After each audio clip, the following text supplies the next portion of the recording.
Here we go. All right. Hey, everyone, and welcome to this episode of Small Talk, Bigger Ideas. I am your host, Neil Lopez, and on this podcast, I interview fellow entrepreneurs, small business owners, creatives, musicians, artists, and all the sorts alike.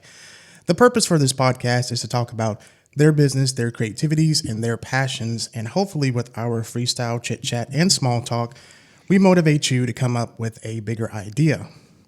Take two with Holly Callaway. Hey, Holly, how are you? Fantastic. How are you, Neil? Good. Thank you for being patient with the technical difficulties. Oh, absolutely. I thought I messed up in take one, but actually I didn't, but then I did. So it's all good. We're rolling now. We're so good. Yes. That's awesome. Thank you for coming on. Absolutely. I appreciate it. I'm still excited. Yes, we're still excited. We still got the energy going. Still excited. So tell the listeners a little bit about yourself. Awesome. So I am Holly Callaway. I own Powerhouse Consulting. We're a small business consulting firm in Greenville, South Carolina. And we know it came out so much more fluently before we were recording anything. Right. What exactly it is that I do. But I help women entrepreneurs, so small business owners who want to leave a 9-to-5 and have that sort of entrepreneurial spirit. I want to do my own thing. I'm passionate about something else. I just don't want to work for someone else, which that rebellious spirit will get you so far. And figuring out what the steps are to do that, to leave a 9-to-5 and do a side hustle, but full time, or if you don't even have a side hustle, how do we start building the foundation from the ground up to run something successful that can pay you your bills, provide for your family, and then grow beyond that even. And then we have a second facet sort of that we found this fun little niche for women who are stuck at 6 or 7 figures and looking to get to 7 or 8, putting them together in one room together and just letting the sort of juices flow, kind of like what you're doing here. Like have a conversation about where you're struggling, and there's always a woman who's been in your space. Always. There's always somebody who's been in the exact spot you're in and has a great solution for you, or something creative out of the box to kind of bump you past to that next thing. So that's what I do. So essentially more of like a group mastermind, if you will? Yeah, that higher end one. So we've got I'm going to start a business side, we've got a membership group. So that's, we're sitting at about 100 women who are all running some kind of a business, and everything from I just need to know how to set up my LLC to how do I hire my first employees, and what does that sort of situation look like? How do I build it to sell? Things like EBITDA, which is a fun term for like, how much is my business worth if somebody else were to look at it? They're like boxes you can check to increase the rate of EBITDA. So like what you have, and then there's multiplication factors. So we talk about that in that level of stuff. But then in that higher end is definitely, it's a very small group mastermind feel where we meet every couple of weeks with 5 to 8 women, depending on the week, and just work stuff through. Gotcha. And on take one that you guys are not able to see because I screwed it up. Yeah, I do have the footage, and maybe we'll do an outtake of that because there was some language of me beating myself up. Tell us your story. You were telling us, and telling me in take one that you had started wanting to do chiropractic, and then you segued over from that into this, correct? Yeah. So I spent basically 10 grueling years in school figuring out how to be a doctor. Chiropractic college for anybody, and I will have this fight. I will still have this fight with you. Chiropractic college is the same as med school. We learn all the same shit. The only difference is we don't do pharmacology. So we did 2 classes of pharmacology to learn drugs. Gotcha. But we do basically adjusting technique instead. So it is med school. Killed myself over that shit. 10 years. It takes about 10 years. Yeah. Wow. So you've got regular undergrad for 4. It wasn't a full 10. I flitted around trying to figure out what the heck I wanted to do with my life. Right. So, I didn't end up graduating until I was 29. Okay. It took me 10 years. Oh, wow. I did several things in between there. I ran small businesses actually while I was in school. That I had 3 or 4 small businesses, side hustles, if you will, while I was doing full-time school and having 3 kids. So, I attribute that to absolutely nothing except maybe a little bit of insanity in the back of my head. But so I went through all of the schooling to get my chiropractic degree, had run a couple of small businesses, had pretty much convinced myself that I was really terrible at business because one way or another, they didn't work out, this or that. I saw failures as failures instead of growth opportunities, just little things that I didn't learn along the way. And I'd always thought if I just wasn't good at something, I wasn't good at it and I should try something else. Right. Which is a mental mindset flaw of mine that I had to kind of overcome. But since it didn't come naturally to me, I was a tag kid in school. Were you a talented and gifted kid or a gifted and talented kid? No, wasn't either or wasn't popular either. That's a gift for you, my friend. I was not popular by any stretch of the imagination, but I was a gifted kid, which means that I just believed that I was brilliant and that I shouldn't ever have to learn things. Not great for the growing mind. So when I wasn't good at business, I was like, nah, I'm just not good at this. I shouldn't try it. Then I got my chiropractic degree and the options were work for another doctor. Chiropractic is notorious for, we don't have big hospitals, right? We have all these tiny little small offices. Most of them are privately owned. There's like 2 franchises in the United States. So all these privately owned practices. And chiropractic is notorious for eating our young. Like we spend 5, 8, 10 years getting through school with $300,000 or so in student loan debt is what I left with. I actually left with 285. I think now I'm sitting at about 360,000, and I've been paying it. So that's just the interest on $285,000. So we leave with all of that debt with a doctorate, right? Like the highest degree that you can receive. And typically new doctors get paid maybe mid 5 figures, $50,000-$60,000 by another doc to work in their office. So it was that, work for a franchise like The Joint, which I actually did for a while, or open my own practice. And I thought, I want to do this my way. I have very strong feelings about how to run this particular clinic. But that meant I had to run a business. And I was like, no, I'm not good at that. I'm not good at business.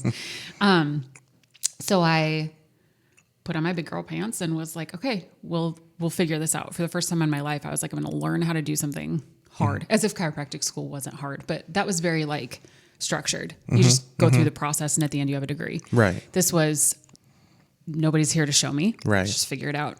And so I did some coaching groups and I read a whole bunch of books and I listened to a bunch of podcasts. I ended up with a business coach and kind of figured it out. But what I was like desperately missing, especially because I just come out of grad school where we have a class of people who are all going through the same situation. We could all share with each other how hard things were when we had victories, things like that. I was desperately missing that sense of community. And I thought, well, I can't find it here in Greenville. I was in a BNI group. It was fine, but it wasn't exactly what I was looking for. I really wanted to empower other women in the process. I just wanted other people who had been through the same process I was going through, opening a business, who understood when it was hard, who would celebrate my victories with me, that kind of thing. Sure. And so I did what every millennial does, and I opened a Facebook group because it's like that's where we live. Right. So I opened a Facebook group. It started with I'd found a small group of women who met weekly to talk about business wins and accountability and things like that. And so it started with those 6 women. There were 7 of us. And I said, add your friends. As you meet people, this would be a great way to network with other women in Greenville. We can learn some things. I'd love to teach things as I'm learning them. So as I was learning about marketing or sales or mindset or business basics, business setup, stuff like that, I would just pop in the group and do a live video. Hey guys, this is why I think an email list is so important no matter what business you have. And we would talk about how to grow an email list, what that looked like.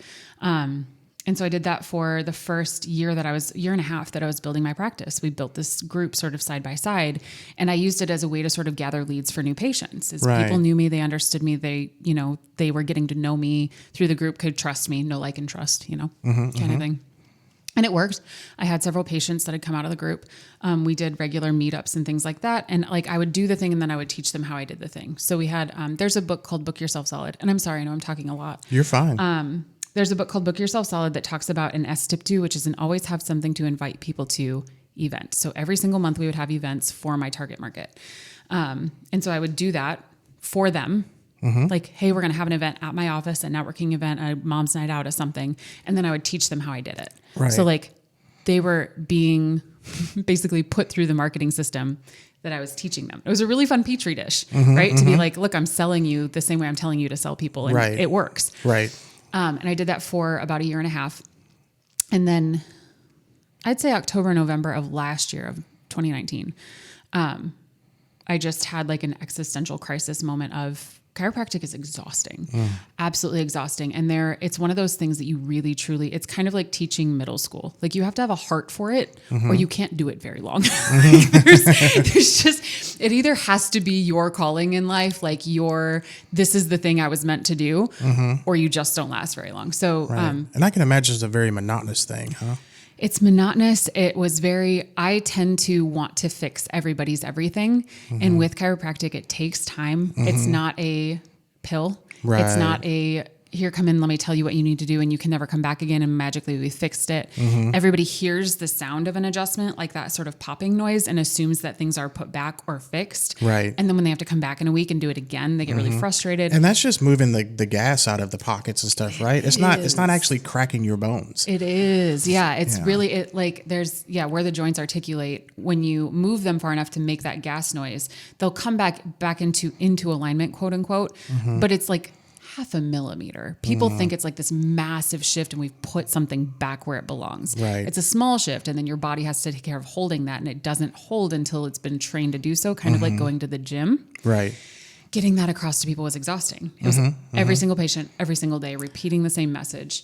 And typically they come once the problem's already happened. Exactly. And it's harder to 180 that, I imagine. Exactly. And every chiropractor I've ever met wants to run a wellness practice. We all want to see people adjusted from the moment of birth until they die. And just, and getting across the message that chiropractic is about your nervous system, not about your bones. So people come in because my back aches. Well, your back aches because there's pressure on nerves, not because your back is misaligned, right? Well, it is because your back is misaligned, but it's not actually the joints, it's the nerves. It's the nerves, yeah. And it was exhausting and some people love it. They want to teach people. They want people to know. They don't mind repeating the same thing over and over and over and over and over. But piling that on with somebody coming in and saying, I was here last week. It's not fixed. It's your problem now. Why didn't you fix me? Well, I don't know what you did all week. You know what I mean? Exactly. You could have been lifting 50, 60-pound bags, jumping around like an idiot, or just still sitting at your desk with your legs crossed. Yeah. And it doesn't matter how many times I say, please at least just cross the other leg the equal amount of times, so you've got the same pressure on your pelvis. It doesn't matter. And it seems like to me that's a profession that you can't really scale. It's always one outcome or the other. Yep. And it seems like now with your consulting, you can scale different niches, different people, different things. So it's not so static. It is. And we're in a lovely space. Chiropractic is an office, and I've got X amount of hours in a day. I can see so many patients per hour. And there are high volume offices that'll say 50, 60, 80 patients an hour. And that's great. I don't want to be that doctor. Yeah. I don't want to be that person. That makes me question the integrity of their service if they're seeing that many patients. It's so many, and they end up so tired and so broken. And I'd covered offices like that at the Joint. I would see 50, 60 an hour. It was really, and I would leave sore. I wore the skin off my pisiform, this part of your hand right here, because that's where the contact is for most adjustments. I blistered there when I worked. I worked like 3 or 4 days in a row because I covered for somebody, and it was exhausting. And so I can't imagine doing that forever. And that thought entered my head often. How do I scale this? I'm going to have to hire somebody. I'm going to have to open other clinics. Is that really what I want? Like, I got into this to see the patients, and now the patients are exhausting. And I look at the practice, and I could potentially scale it, but does that make me feel satisfied at the end of the day? Am I really excited about what I'm doing? Right. And so I had this group on the side where I'd been teaching. I would just pop in and teach. And at the end of the year, 2019, I think it was in October, I said, I'm going to do a marketing workshop. I'm going to do a 1-day, come sit with me. I'm going to show you all of these things that I've been telling you in little bits and pieces. We're going to string them all together and make a plan for you and your business. 12 people. I had 2 dates, 6 people each, 12 people total for that very first workshop. I think I charged $50. Oh, wow. Per person. Per person. Oh, wow. It basically covered the cost of materials. And but freaking loved it. Planting a seed, right? Yeah. Absolutely loved it. I loved sitting with people. I loved seeing their aha moments. I loved 2 months later when they were sending me things saying, hey, this worked. I have patients, or I have clients, or I have whatever.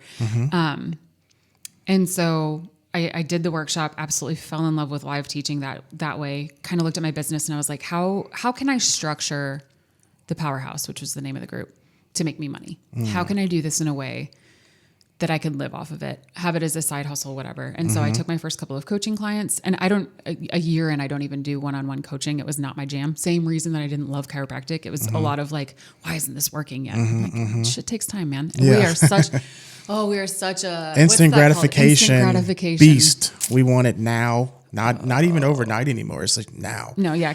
Will Amazon deliver with a drone Right. an hour from now? Not right? here. Yeah. Just crazy. Even though they have one in Spartanburg that they could probably send a drone this way. But yeah, Right. it's like you have to learn patience, especially in business. Everything takes time. And as I'm getting older, I realize that patience is something I need to enhance. For sure. Yeah. But yeah. We've learned that lesson the hard way this year for sure. yeah. Oh, fuck, this year. And we've learned so many hard lessons in everything. Speaking of this year, I asked this question, and it is typical, and I'm sorry. How has this year affected or not affected what you do? I hate answering this question a little bit, and it's not on you, and I'm going to do it anyway, because I feel it's guilt. It shouldn't be guilt, but it's guilt because we did so well this year. We did so well this year. That's okay. Because so when I flipped into consulting, we started the group membership. I started sort of putting together how I structure businesses to run well, and watched the other women that we were helping and what was working and what wasn't. And we kind of turned it into a pseudo program. There are core pieces that go together. Like there are certain things you have to get a business running. And then the rest is sort of choose your own adventure, right? Like you could try these different platforms for marketing. You can try these different sales tactics, whatever, but these are the things that have to be done. And so in March, Powerhouse had been an actual thing for about 3 months. January, we made the switch. I told all my patients, I gave them to somebody else, kind of sold off my practice, and started doing this full time. And so I had 3 months under my belt, and COVID hit, quarantined everybody. Everybody was furloughed. Everybody in our group who wasn't a nurse and didn't work at Walmart was at home with their kids.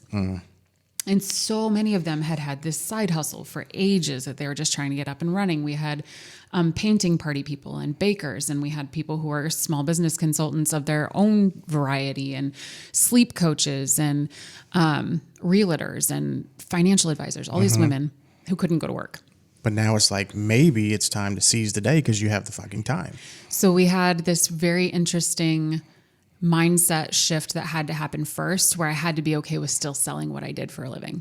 I couldn't give it away for free because then my family didn't get to eat, right? So we had to get okay with we're still selling things. Right. And I had to get okay with telling them you're still selling things. In order for you to make it through this, you have to make money as well, because Lord knows we're not counting on the government. So Yeah. which is a whole rabbit hole we're not going to go into. Yeah. No faith. But no faith. Yeah. You can't bank on anybody. And this has become the overarching message for 2020 is you can't bank on anybody but yourself. Right. And so I'll talk to people and they're, well, except I have benefits. I have a 401k. I have X. I have Y. And I was like, yeah, but you got laid off.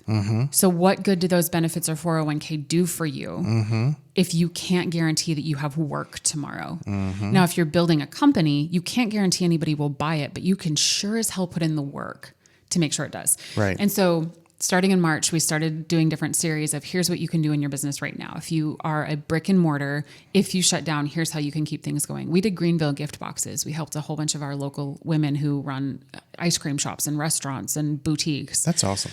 Put together these, they gave me, we traded out, I think I bought $20 gift cards for $10 so that people would come, and every one of them have given me feedback. Hey, somebody came in to spend that gift card, ended up spending $50. So they made money on top of the card itself. Great.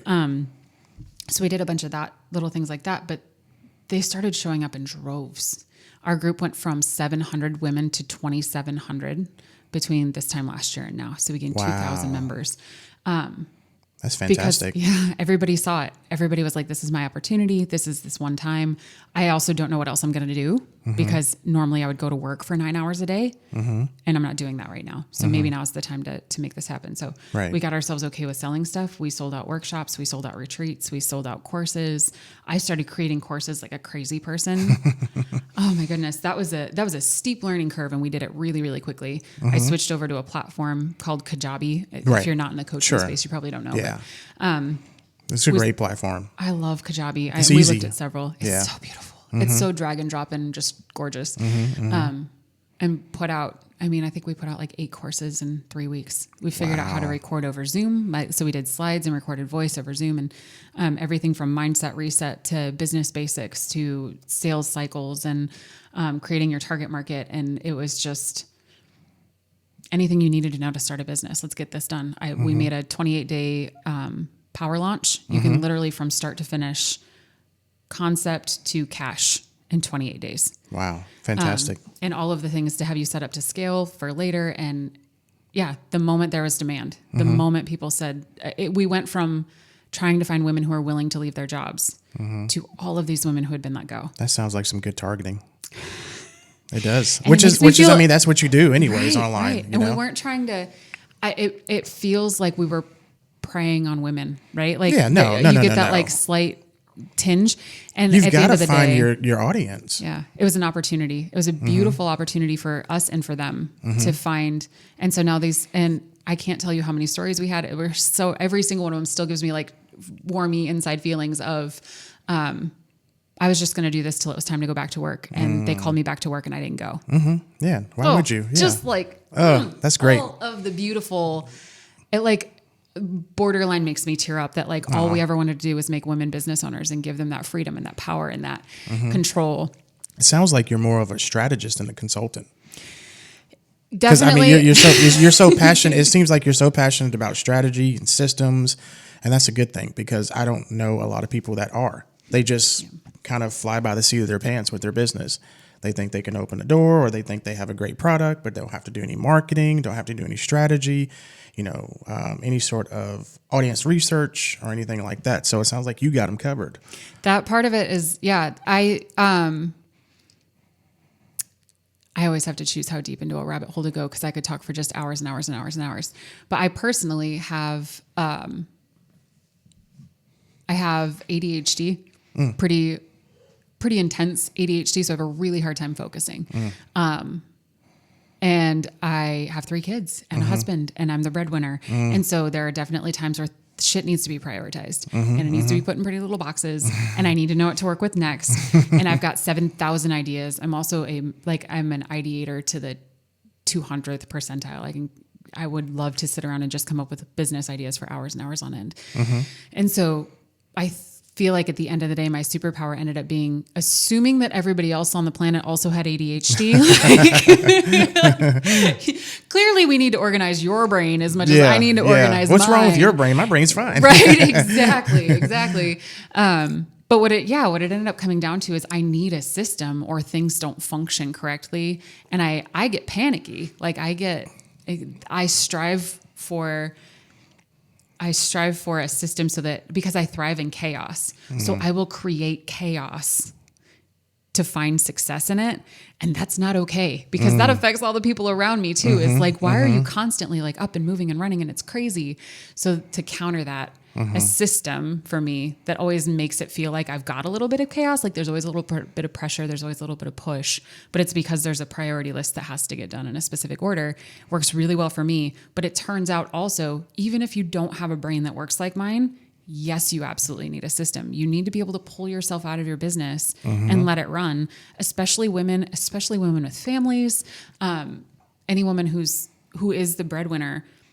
If you leave your business and it doesn't function, what happens when one of your kids is sick, if there's an accident? I mean, there are so many, the government shuts down, whatever. Right.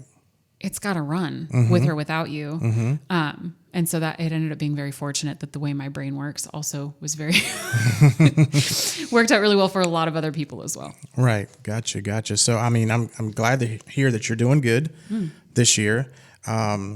Courses, you still selling courses? Yep.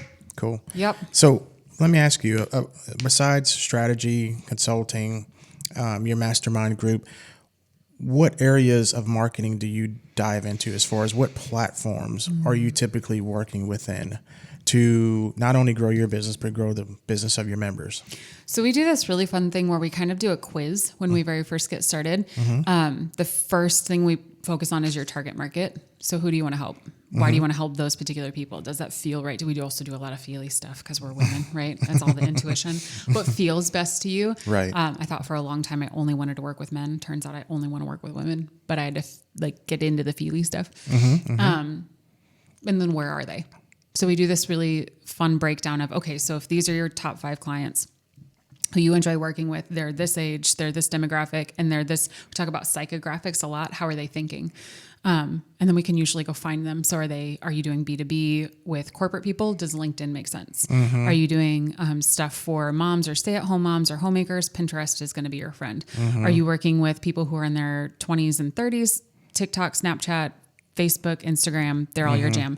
Are you talking to women who are in their 50s and 60s? Because then it's definitely Facebook and they're not on any other platform. Right. And so we look at the different platforms that way. And then are you doing stuff that's completely local? Then we need to be looking at local networking. How do we get to know the people who are in your space? If you can only work with people who are coming to a brick and mortar that's on Pleasantburg, then we're going to need people who are close to Pleasantburg. Right. And then what does that marketing strategy look like for you? So I would say my most happy comfort zone is the Facebook, Instagram platform. Gotcha. I obviously built my entire business on Facebook.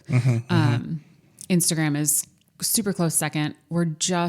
As a business, I'm just diving into TikTok because it's fun and I wanna. Right. I'm with all those millennials who like nobody cared and we were like, we can be here. Like we all got super defensive for a while.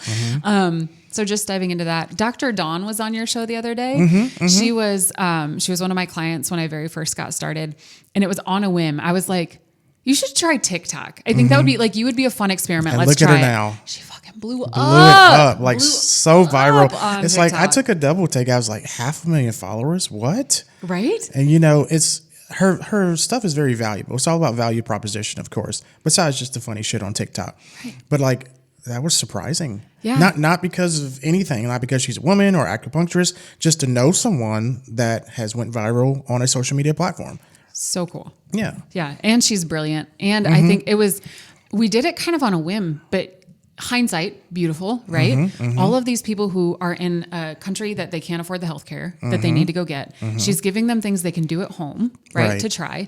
And an entire generation of like Gen Z is all about alternative everything. They're like, we're going to buck every system. So they're like, acupuncture? Hell yes. Yeah. And I watched one of her lives one time. I happened upon it, I feel like on accident. I didn't even know she was doing it.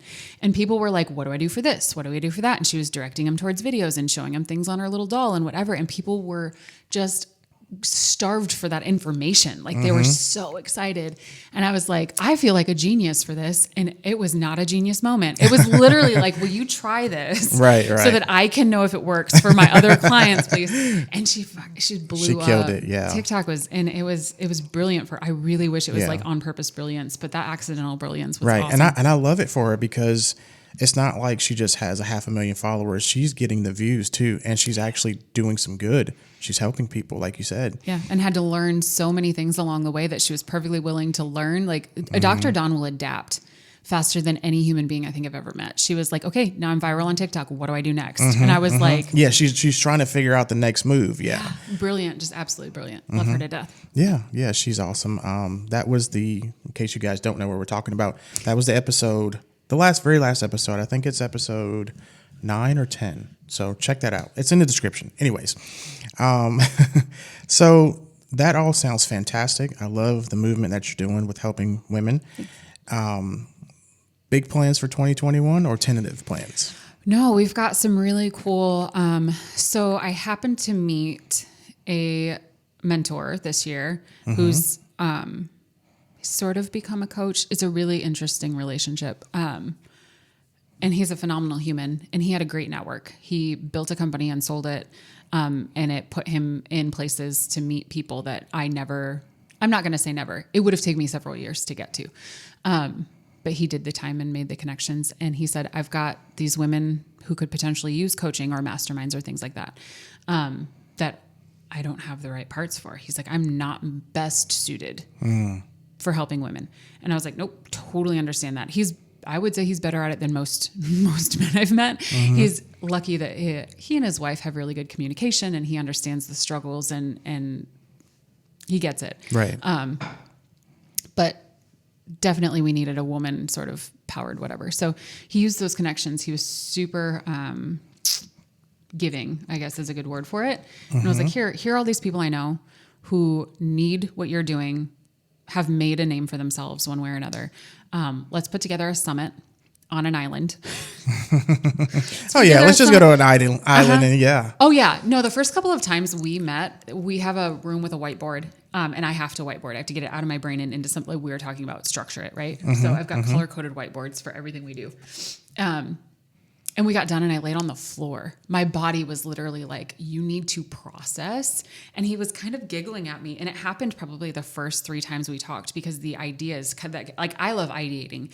This man it's his superpower. Like it is the most valuable thing he provides is out of the box ideas for everything. And so we were writing on the whiteboard. I got all the way done and he was like, what we're going to do is you're going to start charging for these masterminds for your time, blah, blah, blah. And I was like, okay, what do I charge? And he threw out a number and I literally was like, are you on drugs? Right. 5 figures, right? It was at least 5 figures. Yeah. Over the course of a year would be 5 figures. And it was like an amount that I had never spent on a coach in my life. And I think that's one of those mindset things we all have to get over is that there are people who make more money than you do who want to pay for your shit. And this is why. Let them pay for your stuff. Like that's how you make more money. It's how you take care of yourself. Right. And so he threw the number out and I was like, yeah, sure. Okay. Whatever. Yeah. And I wrote it on the board and I almost laughed at it. And so there were like 3 or 4 ideas. We sort of played with all of them and went ahead with 2 of them. So one of them was the mastermind, which is beautiful. And then the other one is this summit and we want to do them consistently. So we're going to do one, but the point of the first one was we're basically not going to make as high end, I'm going to say, as it is, we're probably not coming out money ahead, which is just bonkers to me. But it's for marketing. It's 100% so the right people know it exists. And so the summit is getting all of these brilliant female CEOs in one room, which is apparently just the common thread of everything I do. Put them all in one room, let them figure it out. But so we put them all in one room and say, okay, listen, if you look at the top 100 richest people in America, you have to get to like number 73 to find a self-made woman millionaire. It's either they married into it, built it with their husband, which is there's nothing wrong with, but none of the men are like, I built this with my wife. It's right. And he's always number like 4 and she's number 17. Like there's always this massive discrepancy. Right. Or they inherited it. So like a woman who has built a company by herself is a rare find. Right. Like it's a precious jewel. So we were like, let's put everybody together and say, how do we get more women in that top 100? How do we get half of the top 50 to be women? How do we make that happen? And I figure it's enough brilliant minds in one place that we can come up with something. So we'd like for it to be a continuous initiative. How do we move this forward? On the scale, on the scope of the entire United States, potentially outside of the US, right? How do we make this happen? And so for the first one, we really went after names, like big, well-known human beings and said, we want you here. We want you a part of the discussion. And pulled them all together. And so we're in the process to literally today. This is why when I walked in, I was like, I had like 17 emails and I don't know what to do. Literally today, we got the go ahead to start selling tickets. I got the connection that I needed with the right bank to take the amount of money that we're looking at without them worrying that it's laundering. Oh, wow. Do you want to talk about first world problems for like 10 seconds? The fact that they were all like, no, we're just going to hold that money for like 3 months to make sure it's legit. I'm like, okay, but we need to start paying vendors. So right. It took a minute to find the right connections of things to make it all go down because they legit were like, this is laundering. You can't just be passing money through here. Yeah. Well, it's this all is legit. I swear to this God, is what we're doing. Legitimate money. Right. Exactly. It took so many like proof of what was going on. It was it was first world problems times a million. But literally all of that came in today to start selling all of these things for this summit. So we're putting everybody in one room. We've thrown around names like Michelle Obama and AOC from the Senate and Brene Brown and all of these things. So hopefully what we're going to do is get all eyes on it so that we can start this forward initiative within at least the US to start getting more women involved in small business ownership, moving on to entrepreneurship. What does that look like to franchise and build things that kind of get us on equal footing with men who have had had the upper hand for Right. literally since the creation of man. It sounds very exciting. Yeah. So are you going to be able to have like this summit slide? Is it like a retreat or a summit or same, a little bit of both? We do retreats that are for business building. So those exist. The summit it's kind of a cross between come have some time off, but get something done while you're here. Okay. And we're still sort of in the process of figuring out how often, and COVID is really throwing a wrench because we don't know what next year is going to look like. If it were literally just a matter of like pick some dates, we would do probably 3 a year. So at this summit, we're looking at selling the next. This one is actually in the British Virgin Islands. Oh. So the next one will be stateside so that more people can attend, and probably a slightly lower price point so that we can get more women there. Gotcha. But for this very first one, we were like, let's take the really big names and the people who have really proven themselves sort of thing, who have done enough that they can give us sort of insider secrets. Gotcha.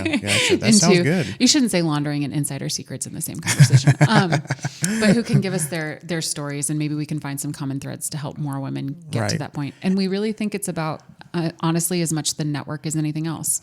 Men have the old boys club. Women don't have that. Right. So how do we create that network? Yeah, it's time to make that kind of shift, right? Yeah, I'm so excited. It sounds really, really powerful, or can be. That's and the hope. I know it's an all women's thing, but it just sounds like you need a videographer. So I'm available, and I'll be quiet, let you girls do your thing. I'll record everything for you because I'm sure you'll need to document this and all this stuff. I love that so much. I've had somebody offer to do Reiki for me the whole time I was there, spray tanning.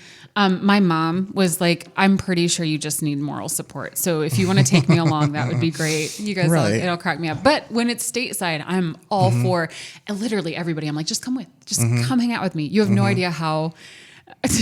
Always I'm like, because I want community, right? Like I am so attached to other humans that always I'm like, I don't care. Like, I don't care if you buy anything. Please just come hang out with me. Like, let's just go have a good time. Have some music and drinks and fun. And maybe we'll end up talking about business because I can't help myself, but let's just go chill. Let's go hang out that's together. when I think some of the good ideas come about, when you're just having fun and not being so anxious and stretching yourself out. Because when you have to think about something is when you kind of hit roadblocks, or at least for me. Absolutely. But I think if you're having fun and you're conversating, and that's why I do this as well, because it's fun. And hopefully I get an idea, but hopefully the listeners do as well. But I think it also can bring out the creative side of folks. Absolutely. To maybe think outside of what they wouldn't normally think about. And that's the whole point of what you're doing. Absolutely. And then the collaborative aspect of it as well. Absolutely. There's one of my favorite... Ooh, you shouldn't have favorites. It's like having favorite kids. But one of my favorite members, and she's been around since the inception, is one of our financial advisors. And her name's, I'm just going to put a plug in for her. Leslie Burns Wilkerson is the most amazing financial advisor I've ever met in my life. Okay. But she's in Greenville? She's in Greenville. Use her. She has been around since the inception. And when she found me and the Powerhouse, she was just getting started with Edward Jones. And Edward Jones has a very strenuous first couple of weeks to bring in so many accounts, make so many things happen, to be an advisor. And she said, if it hadn't been for some of the out of the box ideas, she said, being in a room with so many different professions, any given profession has their way of doing things, right? So like, I'll go back to chiropractic because it's what I know. Chiropractors teach other chiropractors how to run an office the way that worked for them. So they want to, if they're going to market X way, like everybody's an expert in marketing and chiropractic, but like they all do the exact same thing because it worked for one guy 20 years ago. And so they've been teaching the same thing. Very cookie cutter kind of approach. Exactly. And that's not a great marketing tactic. That's trying to copy what somebody else did. But most professions are that way. This works, so this is the way we're going to do it. But if you put 10 different professions together who all assume that that's all that marketing is, and then they start talking about their experiences, and then you can take what somebody who owns a salon is doing for marketing and apply it to your financial advising or your chiropractic, all of a sudden you're doing something that nobody else is doing in that field, and you're reaching a market that those other people aren't reaching because they're not doing what you're doing. So putting those people in a room together, and she's told me more than once, she's like, thinking outside the box is what got me through that first, I think it's 18 weeks, was that I had to do what Edward Jones was telling me to do. But then I added in these other things. She's like, having a target market isn't something we talk about very often. But you telling me to find a target market and me narrowing in all of my energy on this smaller group of people, as opposed to just hoping that I can find somebody in the mass population, was a huge shift in my mindset and helping me find those right people. So if she hadn't, but that isn't something necessarily that her industry looks at. So taking from other industries and pulling that in and having those conversations. We have an empowerment meetup every Monday and Friday morning where anywhere from, we've had a couple weeks, was it the day after Thanksgiving? The day after Thanksgiving, there were 8 of us on the call, and it was so weird because it was so small. We've had from that up to like 24 people, all different professions on a call at one time, figuring out problems. Right. And it's just, there's something so powerful about the different perspectives from different places. Sure. In all ages, every 18 to, I think 72 is our oldest member. Oh, wow. So we've got, we've Still rocking it. Oh, she's amazing. And she's it sounds like, the approach is to dig deeper instead of wider. Yes. Yeah. And I think that's really fundamental it should be for any business, because if you go too broad, you'll never grab onto what you need to. You got to hone down and hone into what is going to work for you, because like you said, it worked for this person doesn't mean it's going to work for that next person. Different markets, different demos, all that kind of stuff. So yeah, we talk about an inch wide and a mile deep. So you want a market to be this many people, but you want there to be this many of them. Yeah. If that makes sense. Yeah. I mean, yeah, it does make sense. And, if you get the right people, you're going to branch off, from that big trunk of people. Well, not big trunk, but that small trunk, whatever, it branches off. Exactly. It's probably a bad analogy. Anyways, you're going to touch other people besides just who's in the group, because if they succeed, then, obviously they're going to let other people know, this is how I started. This is the process. This is how I got there. So that all comes back to you. Exactly. That's a good deal. We talk about that in marketing. It's not about having a target market doesn't mean that you won't help people outside of that market. It's just about focusing your energy. If I'm going to spend time, money, resources, energy of any kind, I'm going to do it getting the people that I'm most excited to work with. Are they going to refer their uncle? Probably. Do I want to work with that? Like, is that uncle my ideal client? Right. Probably not, but I can still help him. Right. But I'm not going to spend time and energy trying to get that uncle. I'm going to spend time and energy getting this perfect client. And then if they bring others in, that's fine. There's nothing wrong with that. But yeah, it's a massive, I don't remember. I feel like it's a quote from somewhere, and I hate that I can't remember because I like giving proper whatever sourcing. But at some point I heard that a 100-watt bulb will dimly light a room. Right? But 100-watt laser will literally cut shit in half. Focus your energy, put it all in one space. And it makes nobody wants a dimly lit room. They want some shit cut in half. Yep, exactly. Cut it in half and throw the other half away, and you got more light anyways. Exactly. I love that. Yeah. I love that. So, your groups and your people that you help and are mostly local, besides your online curriculum, correct? What's your focus more so for maybe next year? Is it growing your group, your mastermind here, or is it pushing out your curriculum online to help more that are not necessarily local to you, or a mixture of both? That's why we whiteboard. I don't have one, unfortunately. I know. No. I got a pad and pen though. Right? For the sake of my own brain. Because I can't focus on one thing at one time. I can't only have one thing going on at one time. Here's a pro tip. If you have the same, if you happen to have ADHD, so many women in the group do, there's something about having ADHD that makes you a phenomenal business owner. I don't know why, but it all goes together. But I'll have 2 projects at least going on at one time, so I can avoid one by doing the other.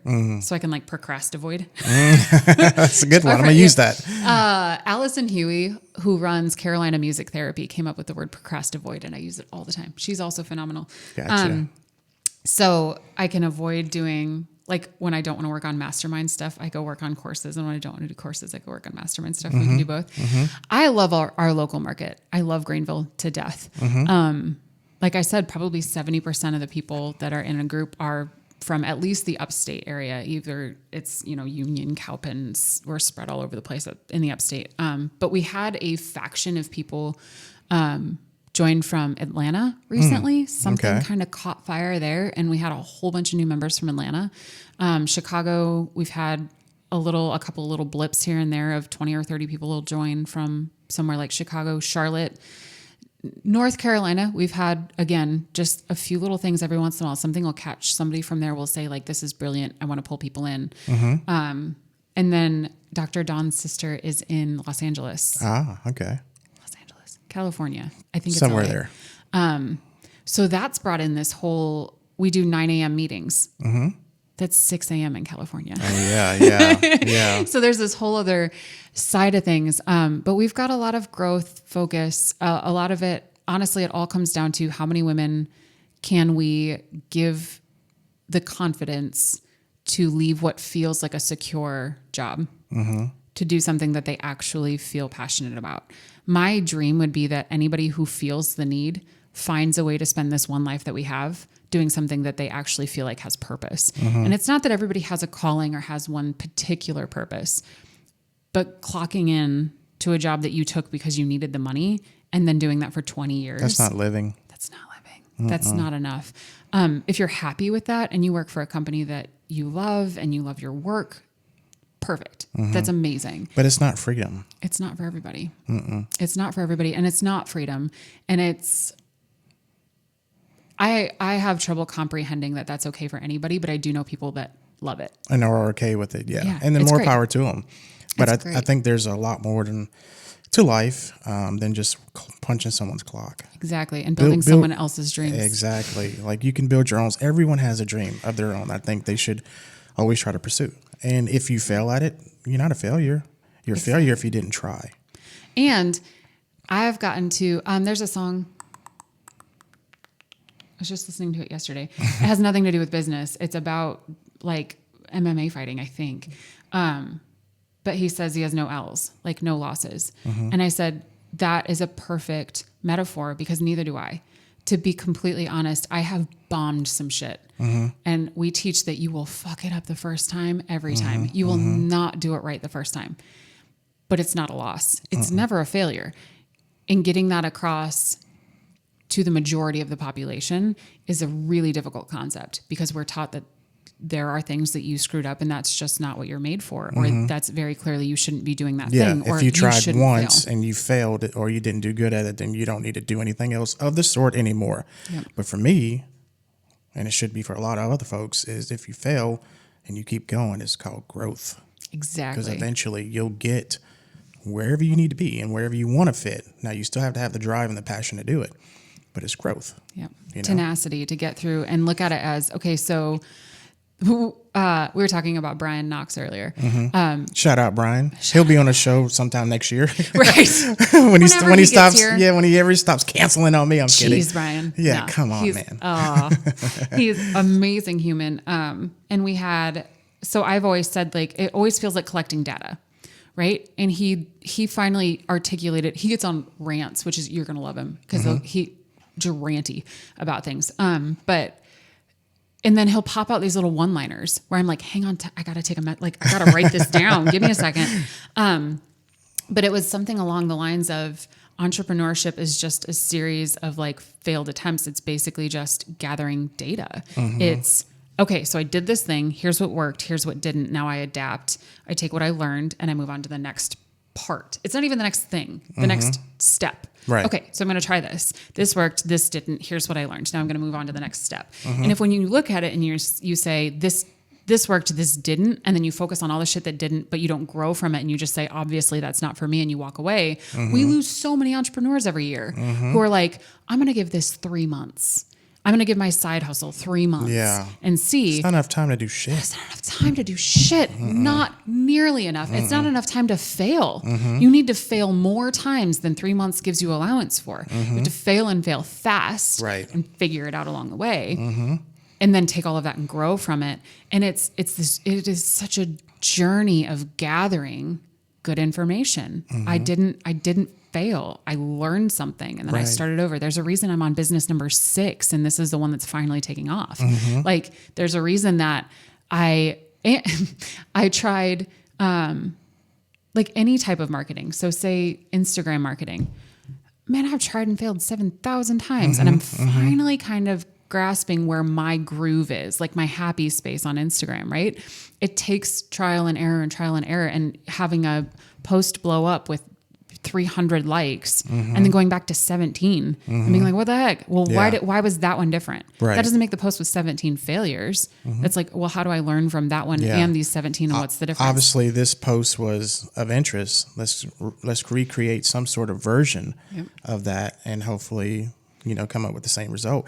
And I think, speaking to failure, what's worse is if you don't even start because you're fearful. And then on top of that, it's okay to be a dreamer, but like put your dreams into motion. Yeah. Again, you're a failure, I believe, if you don't even try. And the, oh man, so many shout outs today. John Nichols, he goes by Nico, works with Mayweather Gym. Okay. Mayweather's a boxer, right? Am I thinking the right thing? He worked for UFC, but he moved to a kind of a startup gym. He's amazing as well. And when we were talking about his business stuff, I said, dude, you're going to fuck it up the first time. And I remember sitting there and his eyes just got huge. And I was like, you are not going to get this right. And that's okay. And his feedback for me that day, because I like to give like, hey, how did you get anything out of that? Was that useful at least?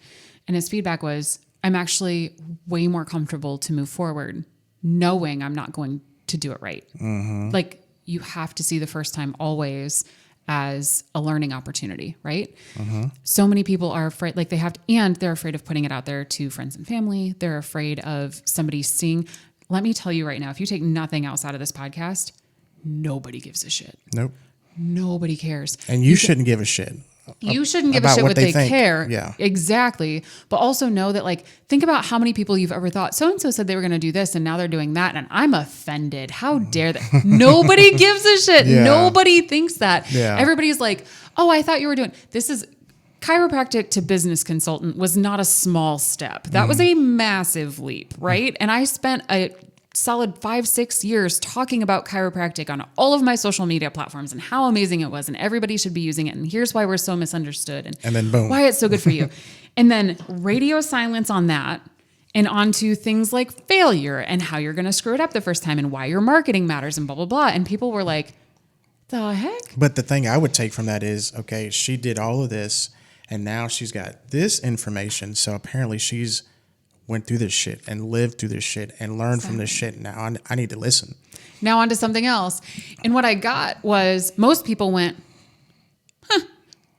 Like that was the big reaction. I was like bracing myself for a huge backlash of, I can't what about all the stuff that you said that you were so passionate about? I'm not any less passionate about the fact that people should get adjusted. That is still absolutely true. I'm just not making my money doing that. Right. I'm making my money doing this thing. I'm equally as passionate about this thing and I like doing it more. And I'm so hopeful that becomes the thing where people go, oh, just because I work for GE doesn't mean I can't do this other thing on the side. We have a gal in the group. Her name's Latoya. She does One Union Studios in Greenville Boudoir. Oh yeah, I've heard of that. She's an engineer that does boudoir photography. Gotcha. I guess you can't not be an engineer once you are one. So she is still an engineer, but that's not where she's working. She's working as a photographer and I think she does weddings, but I know her as the boudoir photographer and she has her own studio. That's a big shift. And I don't know how her family or whatever reacted, but we talk about it and I'm like, that's a thing people do. So nobody cares. Right. Nobody cares. Do the thing that you love. I promise you, it feels like you're under a microscope. Nobody's watching. Nobody gives a shit. Do the thing anyway. Life is too busy for everyone to pay attention to every single thing that you do. Right. Unless you just put your business out there and, seek that attention. Exactly. Which you should be doing. And you can do it with more than one business. And nobody, now, if you get to 14, people might start not paying attention, not caring anymore. You can switch so many times. But if you're really putting your heart and soul into some shit for a while, and again, it's not really affecting anybody. So they don't care. Right. People are selfish. They care about the shit that affects them. Yep. If it doesn't affect them at all, they don't give a shit. They don't give a shit. And that's why you shouldn't give a shit. Do it anyway. Do it anyway. Just go do it. Yep. Exactly. So that kind of touched on it touched a lot on the next question I was going to ask you.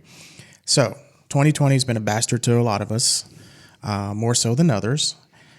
If you had to give advice to someone who is, like you said, trying to figure out if they're going back to work, if work is not going so well, if they're in threat or they feel nervous about whether their job's going to be around come New Year, and they have an idea. Let's not even say it's an actual hustle yet. What would be the best advice you could give to them to just say, fuck it, overcome the fear, go after it, and here's what you need to do to get started? Create a minimally viable product, an MVP. I think most people, and sell something. Most people, their biggest fear is A, what are people going to think? Mm-hmm. Again, we've covered that. Nobody gives a shit. Mm-hmm. And then B is, can I actually do this? Mm-hmm. And it stays in you can create a website, a logo, a LLC. An LLC costs like $120, by the way, for all everybody in one who's day. super worried. And yeah, it takes like 2 minutes, no time at all. And then you get your EIN and you are a business. It takes nothing. So that's a piece of advice. Go do that because you'll feel real, right. which is great. But there's this fear of like, it's not a fear. I think as humans, we have the capability to create something so big in our mind that isn't real until it's real. And the best way to make something real is to get paid for it. So this summit that we're talking about, we don't have any tickets sold, not one. In my head, it's still not quite real. The moment money hits my account, that shit will be real. And we're off and running, and we've done a ton of work. I mean, we've done months of work to get this thing pulled together. Right. It could literally just not happen still because there's no money down. There's no skin in the game. We could walk away and be fine. The moment money hits my account, there's a list of shit that needs to get done right now, right? Yeah. So it's real. So we have tons of women in the group who sell things like soap, juices, meal prep, whatever. And they did it for free for ages until somebody was finally like, sell this. Set up an Etsy store, Squarespace account, whatever. Set up a store. Shopify is awesome. The moment that money hits your account, it's real. Shit's real. Minimum viable product. We're working right now. I'm working with a friend of mine on setting up some courses. Same thing. What do I need to have done? I'm like, the minimal viable product. What do you need for somebody to find value in what you do and buy it? There you go. And then you grow and scale from there. But that's that like just start step. Tell somebody you're doing it and then sell it. And the moment you do, it becomes real. And then we can talk about, okay, cool. Money's coming in. How do we scale? How do we go from 1 sale to 10? Right. How do we go from 10 sales to 30? How do we create something that you don't have to be in to make it work?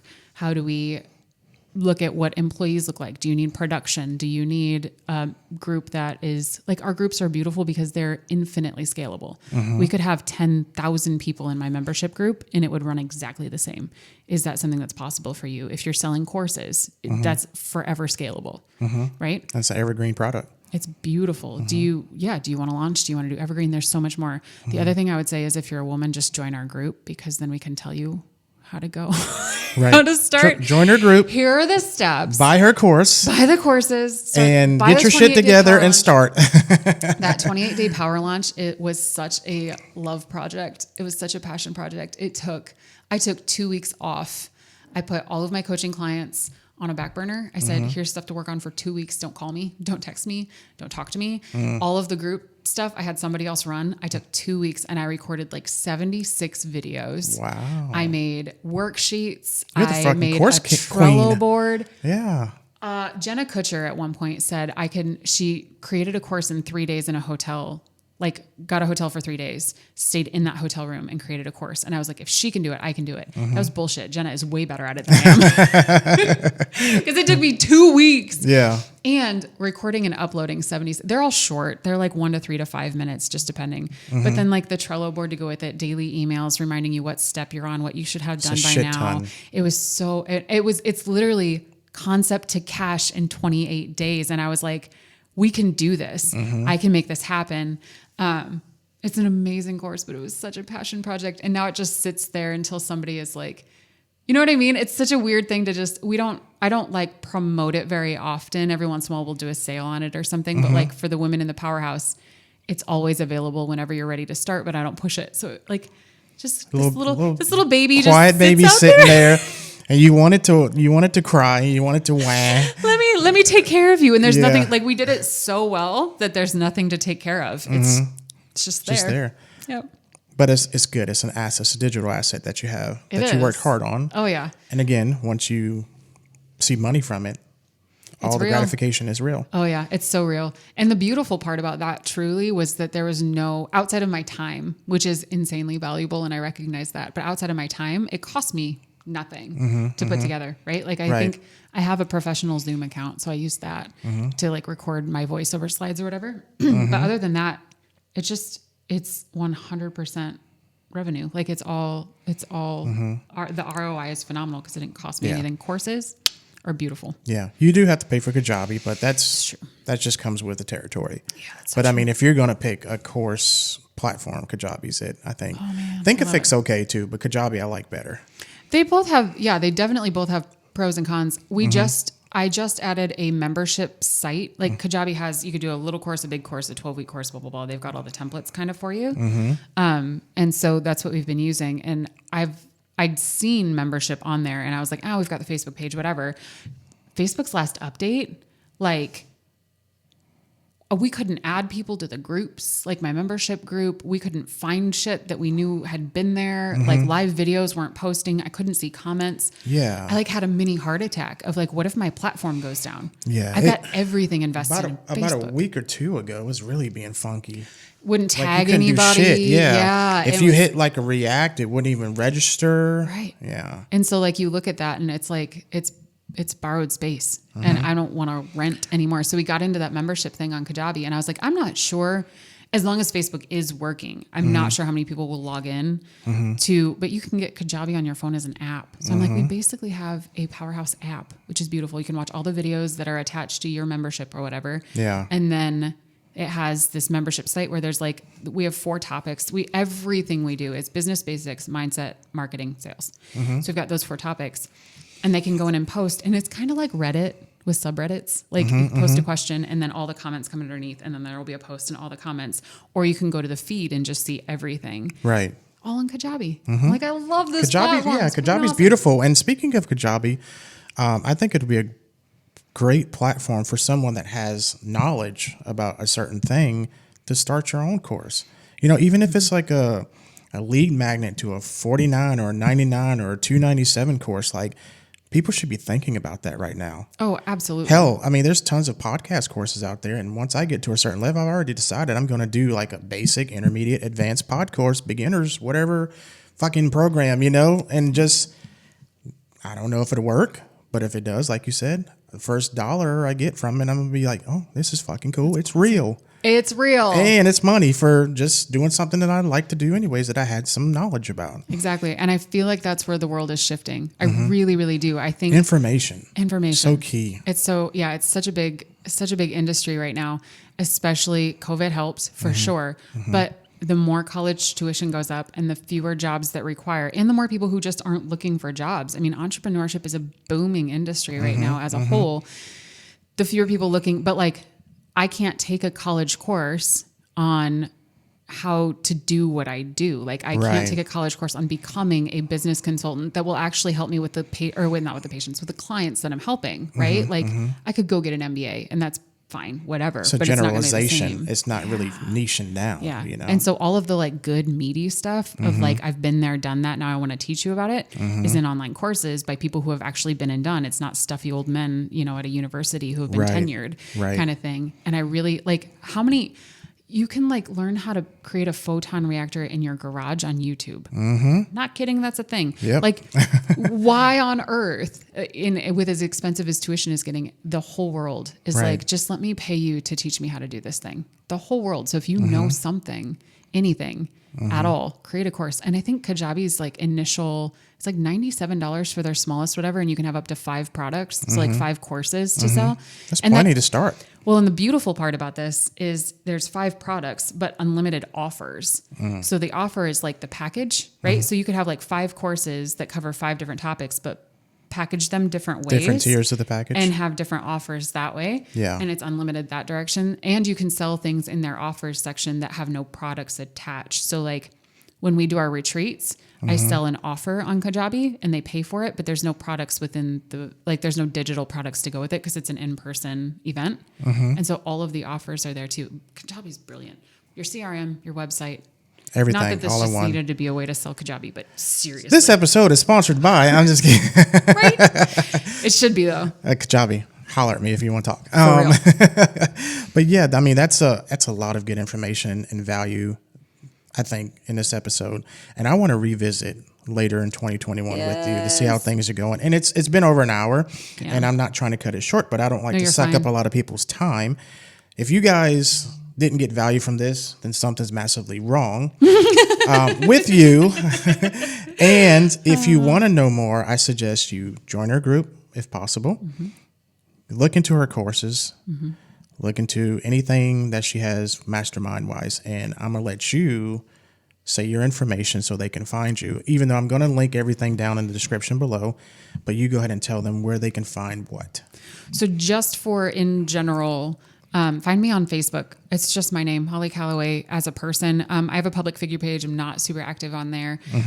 Or Instagram, Holly Callaway, all one word with an underscore at the end is how you find me there. Okay.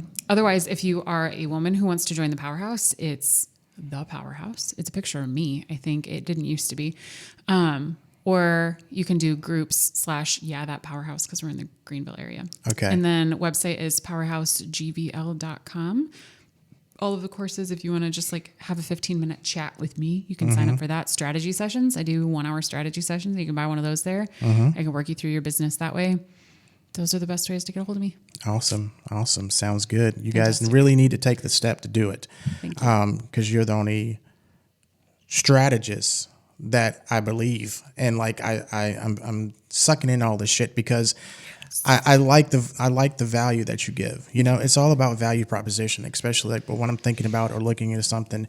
And again, guys, we're going to revisit in 2021, hopefully early 2021, if you're not too busy. But it sounds like you'll be on an island somewhere or killing more courses. So the island is in April. Okay. If we could reconvene in like May, and I could just give you a download on how we failed. It's our first one. We're going to fuck it up. I'm so excited to go screw it all up. At least you'll screw it up on an island. Yeah, right? You can't, you can't mess up too bad when you're... Their word seaplanes has been thrown around. I've gotten so comfortable with the idea of a seaplane lately, like places you never thought your life was going. Like I know the weight limits on seaplanes in the Virgin Islands. Yeah, I don't know about. You talking about the planes that just hover while they like, land on the water? Yeah. They go from they literally hop you from island to island because a big plane is too big. And that's cool. Right? If it's just me, the pilot, and one other person, or two other people maybe, but a shitload like a bus, no. Yeah, it's like 4 or 5 people max. The kicker is we've had to ask a bunch of women what their weight is because you have to have even weight distribution. That's just the worst question to have to ask. So awful. So we got around it by just asking for a picture of their driver's license. There we go. And we take them for their word on whatever's on the driver's license. Yeah, you hope. Brilliant. Like 220. That was not my idea. Let's just go ahead and put down this for just in case. That's close enough. Give or take. That was not my brilliant idea. That was Miss Lucy's idea. She's way smarter than I am, but it's So we should reconvene. Yeah, let's do that in May. Coming up to that or right after would be a blast. I would love to go back. I hope it goes well. I hope you kill it. I have no doubt that you will in some form or fashion. And then that way we can have a super episode when you get back. Yes, a recap. Talk about all the things. And all the things we learned from all these brilliant minds. Yeah. Again, if you want me to go and video it, just let me know. How do you feel about Colorado in like August? Because we're definitely going to I've never been. I'd love to go. I'm down. I'm down. That'll work. Down. You be friends with Brian Knox. Okay. Because he's a photographer, right? Right. You two come hang out with me. I'll get him on here. We'll be able to chat. Perfect. Yeah. That's so awesome. For sure. Awesome. Well, Holly, thank you so much. Thanks, Neil. It's been great. It was so much fun. Yes. And I hope you guys enjoyed it. You should have. I'm partial anyways. You should enjoy every episode, but this one I really enjoyed. It was a lot of good nuggets in there. So thank you guys for listening, and thank you for watching this episode of Small Talk, Bigger Ideas. And until the next one, take care of yourself.